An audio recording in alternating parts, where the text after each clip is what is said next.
Guys মানে আজি আমাৰ ঘৰত মোৰ মানে মা ভাগত তিথি পাতিছে। তাৰ উপলক্ষে আজি এইটো ড্ৰেছত আছোঁ মই। ড্ৰেছ এইফালে মাই চিষ্টাৰ এয়া আৰু পোৱালি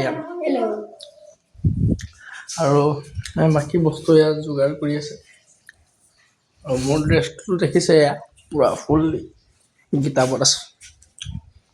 বাকী চব বস্তু ইয়াত যোগাৰ কৰা হৈ গৈছে। আৰু আমাৰ ইয়াততো পূৰা পানী হৈ গৈছিলে। আমাৰ ইয়াতে পানীয়ে পূৰা ইয়ালৈকে পানী উঠি গৈছিলে। বৰ্তমান এতিয়া পানী শুকালে।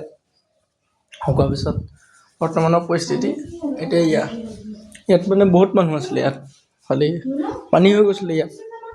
চব পানী ইয়াত পানী হৈ গৈছিলে। চব ৰুমবোৰ ইয়াত পানীত ডুবি আছিলে পূৰা। এতিয়া বৰ্তমান পানী শুকালে আৰু সেইটো ৰুমত পূৰা পানী, এইটোত পূৰা পানী উঠি গৈছিলে ইয়াৰ ওপৰলৈকে পূৰা পানী। আৰু বৰ্তমান এতিয়া পানী শুকোৱাৰ পিছত এতিয়া বৰ্তমান পৰিস্থিতিটো এনেকুৱা।